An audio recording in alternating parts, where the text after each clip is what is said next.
వైదేహీ సహితం సురద్రుమతలే హైమే మహామంటపే మధ్యే పుష్పకమాసనే మణిమయే వీరాసనే సుస్థితం అగ్రే వాచయతి ప్రభంజనసుతే తత్వం మునిభ్యః పరం వ్యాఖ్యాంతం భరతాదిభిః పరివృతం రామో భజే శ్యామలం. శ్రీ సీతాలక్ష్మణ భరత శత్రుఘ్న హనుమత్ పరివార సమేత రామచంద్ర పరబ్రహ్మకి భక్తి శ్రద్ధలతో అందరూ కూడా నమస్కారం చేయండి. నాతో పాటుగా అనేక శుభతిథులు ఉన్నప్పటికీ శ్రీరామ నవమి అనడంతో తెలుగు వాళ్లే కాదు యావత్ ప్రపంచం ఆ రోజుల్లో పులకించిపోయేది. ఈ చోట ఆ చోట అనే తేడా లేకుండా ఆ రోజులలో త్రేతాయుగంలో రామచంద్రుడి పరిపాలన చేస్తున్న కాలంలో సప్త సముద్రాల మధ్యలో ఉన్నటువంటి భూమండలం అంతా ఆయన పేరు మారుమోగిపోయింది. ఇప్పటికి కూడా మలేషియాలో రాముడి పేర్లు పెట్టుకునే వాళ్ళు ఉన్నారు, ఇండోనేషియాలో రాముడి పేరు కనపడుతుంది, జకార్తాలో అయితే ఇక చెప్పెక్కల రాజధానిలో, ఇక అలా వరసగా ప్రపంచమంతా ఆ రోజుల్లో ఈ చివరి నుంచి ఆ చివరి దాకా, తూర్పు నుంచి పడమర దాకా, ఉత్తరం నుంచి దక్షిణం దాకా అన్ని దిక్కులకి వ్యాపించిన మహాఖ్యాతి రామచంద్రునిది. అటువంటి రామచంద్ర ప్రభు పుట్టిన తిథి శ్రీరామ నవమి అంటే భక్తులకు బ్రహ్మానందం కలుగుతుంది. అందులో ఈ సంవత్సరం మనం శుభవార్త కూడా విన్నాం కాబట్టి అయోధ్యపై తీర్పు వచ్చేది కనుక అయోధ్యలో రామజన్మలో భూమిలో రామచంద్రునికి అపూర్వ రీతిలో ఆలయం కూడా కడుతున్నాం కనుక మనందరం బ్రహ్మానందంతో పొంగిపోవాలి. అటువంటి రామచంద్రుడికి పట్టాభిషేకం జరిగిన విశేషాలు శ్రీరామనవమి నాడు వినాలి. శ్రీరామ నవమి నాడు పట్టాభిషేక వర్ణనమును భక్తితో చెప్పినా విన్నా ఆ వ్యక్తికి పునర్జన్మ ఉండదు, సంపదలు వస్తాయి. భక్తితో నమ్మిన వాళ్ళకి రే చెప్పే మాట. రామచంద్రుడు 14 సంవత్సరములు తండ్రికి ఇచ్చిన మాట నిలబెట్టుకోవడానికి వనవాసం చేశాడు. నిజానికి ఆయన తండ్రికి ఇచ్చిన మాట లేదు, తండ్రి ఆయన పొమ్మన్నది లేదు. ఇదంతా మధ్యలో కైకేయి చేసిన పని. అయినప్పటికీ కైకేయి దశరథుని ద్వారా చెప్పించింది కనుక దశరథుడు ఒకప్పుడు కైకేయికి వరమిచ్చాడు గనక దాన్ని కాదనలేక రామచంద్రుడు మాట వరసకు కూడా అసత్యం ఆడనివాడు గనక రామో ద్విర్నాభిభాషతే, రాముడు రెండవ మాట మాట్లాడ్డు, ఒక్క మాట మీదే నిలబడతాడు, సత్యం మీద నిలబడతాడు అనే సామెతని సత్యం చేస్తూ ఆయన 14 సంవత్సరాలు వనవాసం చేశాడు. 14 ఏళ్ళు పూర్తయ్యాయి. నందిగ్రామంలో పుష్పకుమానంలో సతీ సమేతంగా లక్ష్మణునితో పరివారంతో దిగాడు ఆయన. అక్కడి నుంచి వాళ్ళందరూ కూడా పరమ పవిత్రమైన అయోధ్యకు వెళ్ళారు. అంటే రామచంద్రుడు వనవాసానికి వెళ్ళగానే భరతుడు ఇక నేను అయోధ్యలో ఉండలేను అని నందిగ్రామానికి వెళ్ళాడు. నందిగ్రామం అయోధ్య నుంచి ఓ 25 కిలోమీటర్ల దూరంలో ఉంటుంది. చక్కగా ఇప్పుడు కార్లు ఆటోలు అన్నీ పెడుతున్నాయి, ఏం ఇబ్బంది లేదు. ఇంచుమించుగా ఒక గంట పావులోపే ప్రయాణం చేసేవాళ్ళం పూర్వం. అయితే ఇప్పుడు మహానుభావుడు యోగి గారి ధర్మం రోడ్లు బాగుపడ్డాయి కనుక అర్ధగంటలో కూడా వెళ్ళిపోతున్నాం. 2 గంటలు 3 గంటలు పట్టే ప్రయాణం అర్ధగంటకి వచ్చేసింది. అత్యద్భుతమైనది ఆ నందిగ్రామం అంటే. అక్కడే భరతుడు రాజ్యపాలన చేశాడు. అది కూడా ఎలా చేశాడు?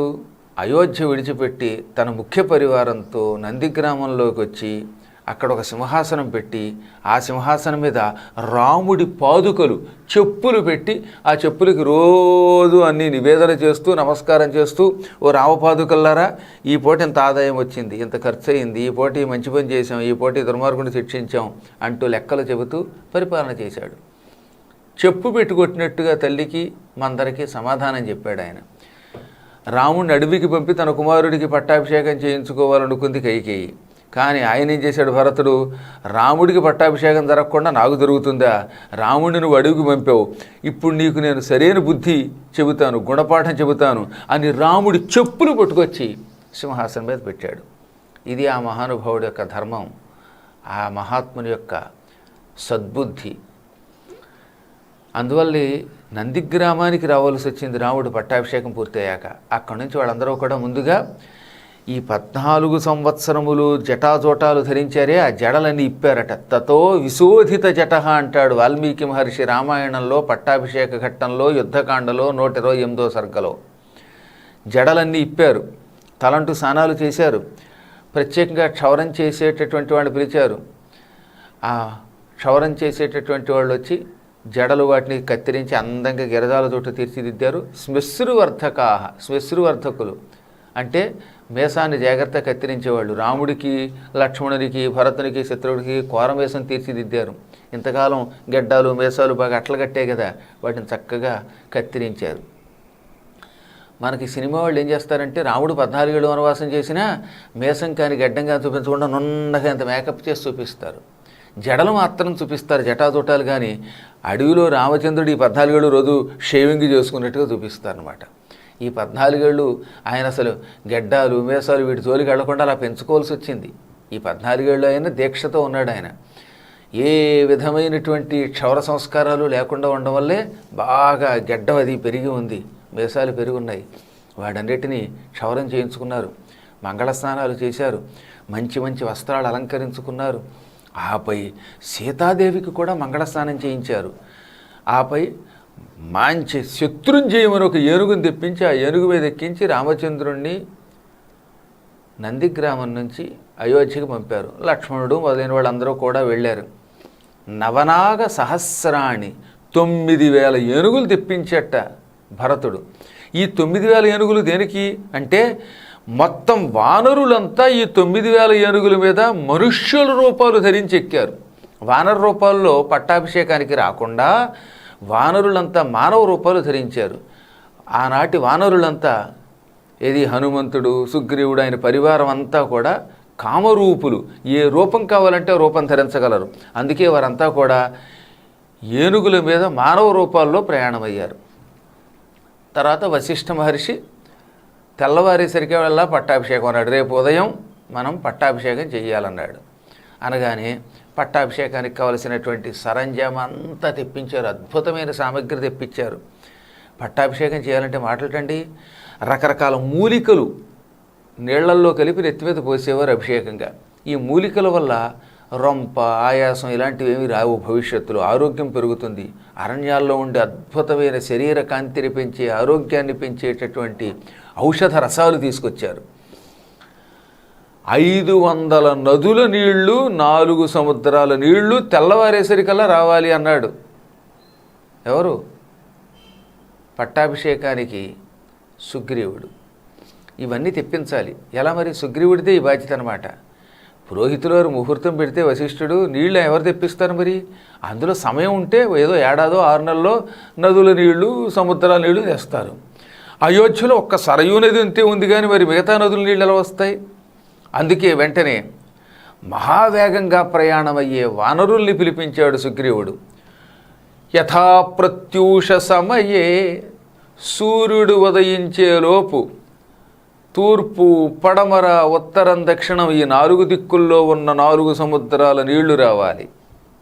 నదులన్నీ సమృద్ధిగా నీళ్లతో ఉన్నాయి, నదుల నీళ్లు కూడా పట్టుకురండి అనగానే మహావేగంగా వానరులంతా 500 ఘటాలు పుచ్చుకొని, ఏం ఘటాలు? పైగా బంగారపు కొండలు, నవరత్నములు తాపడము చేసిన బంగారపు కొండలు పుచ్చుకొని మహావీరులైన వానరులు ఆకాశ మార్గంలో హుటాహుటిని వెళ్ళి 500 నదులు నీళ్ళు తెచ్చారు. నదీ శతానాం పంచానాం జలకుంభేషు చాహరన్. 500 నదులు నీళ్లు తెచ్చారు. ఇక మరి సముద్రపు జలాలు సుషేణుడు, గవయుడు, అంగదుడు, హనుమంతుడు వీళ్ళంతా తలొక కొండ తీసుకున్నారు. కొండ అంటే మట్టి కొండ కాదు, బంగారపు కొండ. నవరత్నములు తాపడము చెయ్యబడినటువంటి బంగారపు పాత్రలు తీసుకుని నలుగురు 4 దిక్కులకి వెళ్ళారు. తూర్పు దిక్కు నుంచి, పడమర దిక్కు నుంచి, ఉత్తరం నుంచి, దక్షిణం నుంచి, అన్ని దిక్కుల నుంచి సముద్ర జలాలు పట్టుకొచ్చారు. అక్కడికి నదుల నీళ్ళు వచ్చాయి, సముద్ర జలాలు వచ్చాయి, ఓషధులు కూడా తీసుకొచ్చారు. ఇవి కాకుండా ఇంకా పట్టాభిషేకానికి కావలసిన అన్ని సామగ్రులు తీసుకొచ్చారు. తెల్లవారుజామున లేచి సీత, రాముడు, లక్ష్మణుడు మొత్తం అందరూ కూడా పవిత్ర స్నానాలు చేశారు. మంచి మంచి వస్త్రాలు అలంకరించుకున్నారు, నగలవి వేసుకున్నారు. మొత్తం అయోధ్య నగరమే కాదు, కోసల దేశంలో ఉన్నవాళ్ళు, అన్ని దిక్కుల్లో ఉన్నటువంటి వాళ్ళు వచ్చేసారటండి పట్టాభిషేకానికి. రాముడు అంటే భక్తితో కొందరు పౌరులందరికీ అలాగో భక్తి అనుకోండి, రాజులకు కూడా భక్తి ఉంది కనుక వాళ్ళు వచ్చారు. ఇక మహర్షులంతా వచ్చారు, ఆకాశ మార్గంలో కాలినడకన క్షణాల్లో వచ్చేసారంతా. మనస్సు ఉంటే మార్గం ఉంటుందని అందరూ వచ్చారు. ఇప్పుడు సింహాసనం దగ్గరికి తీసుకొచ్చాడు వశిష్ఠుడు రామచంద్రుణ్ణి సీతా సమేతంగా. సీతారాములిద్దరిని పరమ పవిత్రమైన సింహాసనం మీద కూర్చోబెట్టారు. మామూలు సింహాసనం అది. ఒకానొకప్పుడు సూర్యభగవానుడి కుమారుడు వైవస్వతమనువు తయారు చేసుకుని కూర్చున్నటువంటి సింహాసనం అది. అప్పటి నుంచి వైవస్వతమనువు, ఆయన నుంచి ఇక్ష్వాకు, ఆయన నుంచి ఆయన కుమారుడు, అలా అలా అలాగా ఈనాటికి దశరథ కుమారుడైన రాముని దగ్గరకు వచ్చింది ఆ సింహాసనం. ఆ సింహాసనం మీద సీతారాములు కూర్చోగానే సర్వౌషధిరసై దివ్యై దైవతై నభసి స్థితై, దేవతలు ఆకాశంలో నిలబడి ఒకప్పుడు వసవో వాసవం యథ, ఇంద్రుడికి ఎలా దేవతలంతా ఒకప్పుడు అభిషేకం చేశారో అలా ఈనాడు రామచంద్రుణ్ణి మహానుభావులంతా అభిషేకించారు, ఋత్విక్కులు అభిషేకించారు. ఇక్కడ పోలిక చూసారా? పూర్వం ఇంద్రుణ్ణి దేవతలంతా ఇంద్రసింహాసనం మీద కూర్చోబెట్టి అభిషేకం చేశారు. అలా ఈనాడు రామచంద్రుణ్ణి, నరేంద్రుణ్ణి, ఆనాడు ఇంద్రుడు దేవేంద్రుడు, ఈయన నరేంద్రుడు, అసలు నరేంద్రుడు కొన్న విలువే వేరు. ఆ నరేంద్రుడిని కూర్చోబెట్టి ఆయన శిరస్సున సమస్త ఔషధ రసాలు పోసి అభిషేకం చేశారు. మంచి మూలికల రసం పోశారు. ఎవరెవరు? వశిష్ఠుడు, వామదేవుడు, జాబాలి, కాశ్యపుడు, సుయజ్ఞుడు, గౌతముడు, సుమంతుడు, వీళ్ళంతా కలిసి అభిషేకం చేశారు. మహానుభావులైన వేద పండితులు వేదమంత్రాలు ఉచ్చరించారు. ఇక ఔషధ రసాలతో అభిషేకం అయ్యాక 500 నదుల నీళ్లు, 4 సముద్రాల నీళ్లు కూడా పోసారు, అభిషేకం చేశారు. ఆ తర్వాత శుభ్రం చేసి ఆయన్ని మళ్ళీ వస్త్రాలు, కొత్త వస్త్రాలు ధరింపజేశారు. సింహాసనం మీద ఇద్దరిని కూర్చోబెట్టారు. కూర్చున్న తరువాత ఇప్పుడు వశిష్ఠ మహర్షి ఒక కిరీటం పట్టుకొచ్చాడు. ఓ అద్భుతమైన బంగారు పళ్ళెంలో పెట్టబడిన నవరత్న ఖచ్చితమైనటువంటి కిరీటం అది. ఆ కిరీటాన్ని పట్టుకొచ్చి, నాయనా రామచంద్ర, ఈ కిరీటం సామాన్యమైనదా? బ్రహ్మణా నిర్మితం పురా, పూర్వం బ్రహ్మ ఈ కిరీటాన్ని తన మహామహిమతో సృష్టించాడు. ఈ కిరీటాన్ని సూర్యుడికి ఇచ్చాడు ఆయన. సూర్యుడు తన పెద్ద కొడుకు వైవస్వతమనువుకి ఇచ్చాడు. ఆ వైవస్వతమనువే ఈ అయోధ్యానగర సింహాసనాన్ని స్థాపించాడు. ఈ కిరీటం ధరించి వైవస్వతమనువు ధర్మబద్ధంగా ప్రజల్ని పరిపాలించాడు. వైవస్వతుడి నుంచి ఇక్ష్వాకుకు వచ్చింది. ఇక్ష్వాకు వంశస్థులంతా ఇదే కిరీటాన్ని శిరస్సున ధరించి భూమండలాన్ని ధర్మబద్ధంగా పరిపాలించారు. ఇప్పుడు ఈ కిరీటానికి నీవు నమస్కరించు, దీనిని నీ శిరస్సు మీద పెడతాను, ఆపై నువ్వు భూమండలాన్ని పరిపాలిద్దు గాని. నవరత్నోజ్వల కాంతివంతమిది ధన్యం వైన సూర్యాన్వయోద్భవరాజన్యులు మున్నుదాల్చి గరిమన్ పాలించిరి భూమి సంస్తవనీయం బగునీ కిరీటము శిరోధార్యంబునీకీయడం భువి పాలింపు ప్రజానురంజకముగా మోదంబుతో రాఘవా.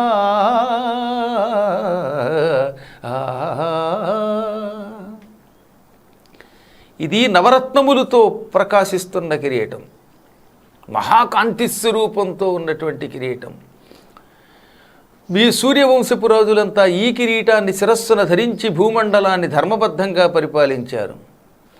ఈ కిరీటం ఈరోజు నీవు శిరస్సున ధరించు, ఈ భూమండలాన్ని ప్రజానురంజకంగా పాలించు, ప్రజల్ని ఆనందపెడుతూ పరిపాలించు, ప్రజలకు ఏ కష్టం లేకుండా కాపాడు. నువ్వు చెప్పిన మాట వేదవాక్కు కింద భావించాలి ప్రజలు.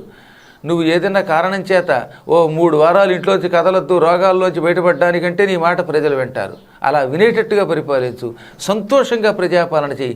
దుష్టులు కూడా, నీవంటే ఇష్టం లేని వాళ్ళు కూడా నీవంటే ఇష్టపడేటట్టుగా ప్రవర్తించు అనగానే రాముడు అలాగేనన్నాడు. భక్తి శ్రద్ధలతో కిరీటానికి నమస్కరించాడు. ఆ కిరీటాన్ని రామచంద్రుని యొక్క శిరస్సున వశిష్ఠ మహర్షి పెట్టాడు. అప్పుడు ఋత్విక్కులు పుష్పాలు వర్షంగా కురిపించారు. అందరూ భక్తి శ్రద్ధలతో రాముడిని పూజించారు. దేవతలు కూడా పైనుంచి అలా పుష్పవృష్టి కురిపించారు. ఈ పట్టాభిషేక సమయంలో రాముడు ఒక్కొక్కరికి 1000 చొప్పున బంగారపు నాణ్యాలు దానం చేశాడు, గోవులు దానం చేశాడు, లెక్క లేకుండా ఇటు బ్రాహ్మణులకి పేదవారికి అందరికీ రకరకాల దానాలు చేశాడు. రామచంద్రుడికి పట్టాభిషేకం జరుగుతున్న సమయంలో కానుకివ్వాలి అనుకున్నాడు ఇంద్రుడు. వెంటనే ఓ మంచి హారం పంపాడు. అది సరిపోక మళ్ళీ ఇంకో హారం కూడా పంపాడు. రాముడికి ఈ హారాన్ని వాయుదేవుడు పట్టుకొచ్చి ఇచ్చాడు. ఇంద్రుడు స్వయంగా రాడు గనక వాయువు ద్వారా పంపాడు. వాయుదేవుడు అలా గాల్లో పట్టుకొచ్చి మెడలో వేశాడు. ఇప్పుడు రాముడు అందరికీ రకరకాల కానుకలు ఇచ్చాడు అనుకోండి. ఆఖరణ సీతకే చూశాడు. సీతాదేవికి మనస్సులో కోరిక ఉంది కదా, ఆ కోరిక ఆయనకి తెలుసు. అందుకని ఒక ముత్యాల హారం ఆవిడ చేతిలో పెట్టాడు. మంచి అమూల్యమైన ముత్యాల హారం సీత చేతిలో పెట్టి, సీత ఈ గొలుసు నీకు ఇస్తున్నాను, ఈ హారం నీకు ఎవరి మీద ఎక్కువ అభిమానం ఉంటే వారికి. కాకపోతే నువ్వు ఇచ్చే ముందు ఒక విషయం మాత్రం గుర్తుపెట్టుకో. ధైర్యం, పౌరుషం, భక్తి, జ్ఞానం, సమస్త శుభలక్షణాలు ఎవరిలో ఉన్నాయో నిత్యం అటువంటి వాడికి ఈ గొలుసు. ఇక్కడున్న వాళ్ళల్లో చాలా గొప్పవాడు, అన్నీ శుభలక్షణములు కలిగిన వాడు అని నీకు ఎవరిని చూస్తే అనిపిస్తుందో వాడికి ఈ గొలుసు అన్నాడు. అప్పుడు సీత మారు మాట్లాడకుండా హనుమంతుడిని పిలిచి ఇదిగో తీసుకోందిట. ఇన్ని లక్షణాలు ఎవరిలో ఉంటాయి? సమస్త శుభలక్షణాలు, మహాపరాక్రమం, పాండిత్యం, ఇవన్నీ ఈ ప్రపంచంలో హనుమంతుడి దగ్గర తప్ప మరెవరి దగ్గర ఉండవు.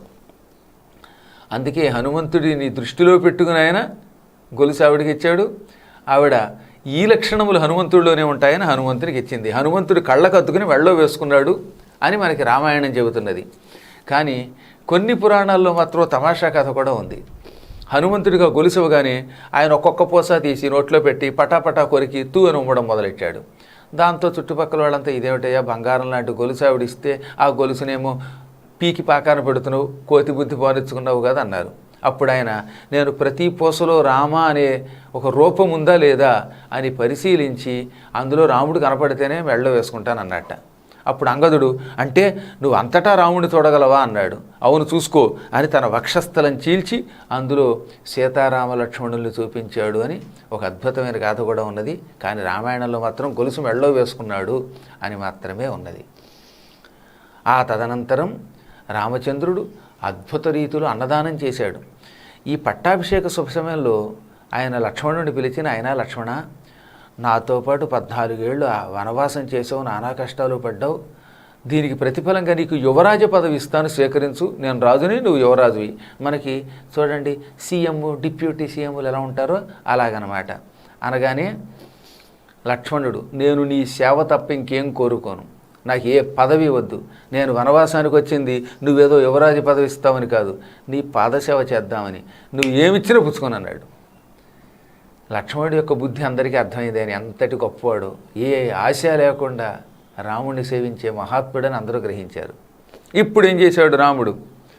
భరత మారు మాట్లాడకుండా యువరాజ పట్టాభిషేకం చేయించుకో అన్నాడు. భరతుడు అన్నాడు. అంటే ఇక్కడ తేడా చూసారా? రామసేవ తప్ప రాముడు ఇంకోటి ఏమిచ్చినా లక్ష్మణుడు స్వీకరించడు. లక్ష్మణుడికి రాముడు ఇంకేదైనా డబ్బిస్తానని వద్దంటాట. ఒక రాముడి సేవ తప్ప ఇంకేది వద్దంటాడు. రాముడు చెప్పినా వెంట ఆయన ఆ విషయంలో. కానీ భరతుడు అలా కాదు.